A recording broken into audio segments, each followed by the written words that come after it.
Hi, and welcome to my channel. It's game time.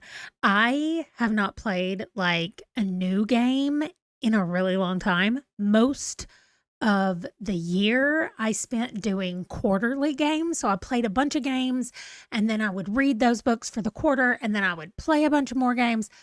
I need more games more often. So I'm jumping into November with a game right off the bat. I'm only choosing 5 things to read. 5. I feel like 5 is a good number per game.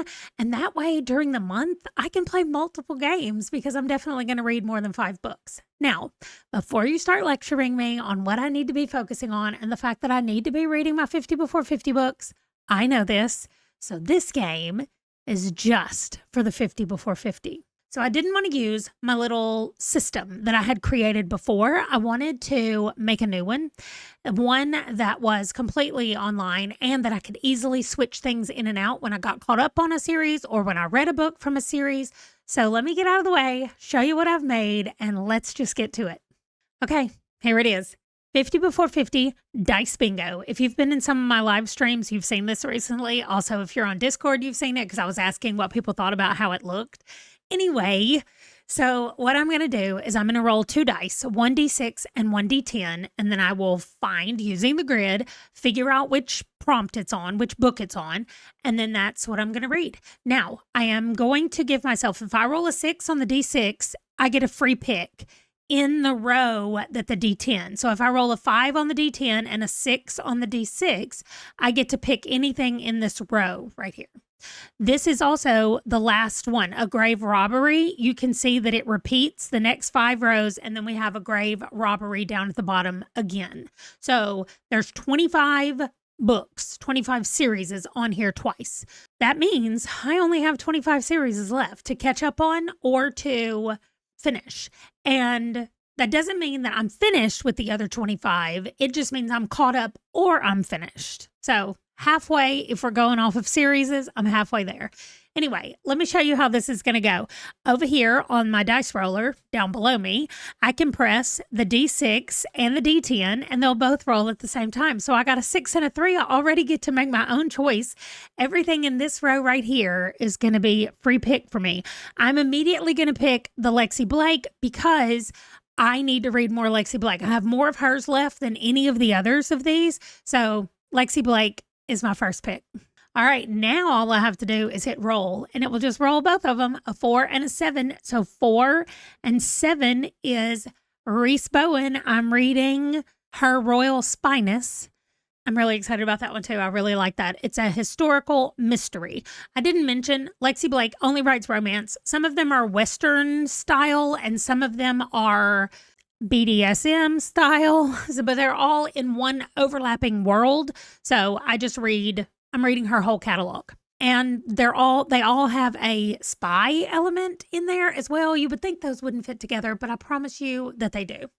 All right. So for Reese Bowen, they are historical mysteries set in England. All right, here we go with Lady Georgiana, who is, I don't know, 52nd in line. I'm going to get it right one of these days for the throne of England.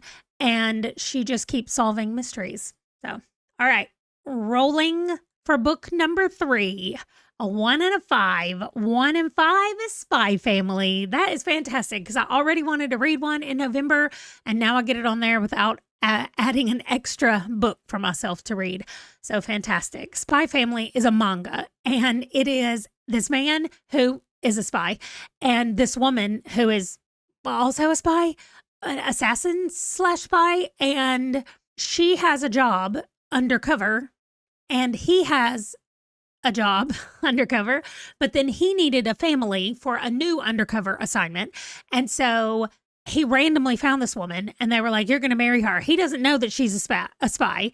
She doesn't know that he's a spy. She thinks that they got married because he needed to get married for something for his business. And she was like, okay, like she's kind of lonely and didn't have anything to do. So she married him, and they needed to adopt a child because he needed to have a kid for his undercover assignment that he's working on right now. What they don't know is Anya, the little girl that they adopted from an orphanage, can actually read people's minds. So she knows that he's a spy, and she knows that her mom is an assassin, but she doesn't know what it means that their words don't match what the inside of their heads think. And so anyway, it's just fun chaos of the manga variety with this family. I love it a lot. All right. This is it then. That was so fast. Right? Oh, no. This is roll number 4. A 2 and a 7. I love that they're all different every time. 2 and 7. Flavia de Luce. Okay, I get to read. I don't know which one I'm going to be on, but it'll be a Flavia book. This is a historical mystery set in England. I'm so sorry. There's a theme. There are quite a few. If there's anything that stands out in my 50 before 50, it is historical mysteries set in England. I apparently had a type at this point 2 years ago when I was setting up my 50 before 50. And so it just kind of became a thing that happened.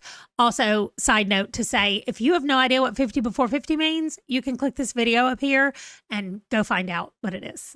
All right, final roll. Here we go. 1, 3, a 1 on the D6 and a 3. Oh, it's going to get me caught up on Lady Hardcastle. Anybody want to guess what this is? It's a historical mystery set in England. Lady Hardcastle and Flo, they're the best. They solve mysteries. They used to be spies for the British government while her husband was some kind of attaché that he traveled around and did British things. I don't know. Around the world in the late 1800s. And so now it is the early 1900s and Lady Hardcastle has gotten a car and nobody can stop her. Anyway, she and Flo are the absolute best and I love them so much. So I got some wonderful, wonderful books to read in the month of November playing my new Dice Bingo game. I'm definitely going to be using this through November as I am doing some other things, but stay tuned for my official TBR of November. It'll be coming up soon. Thanks for watching. Bye.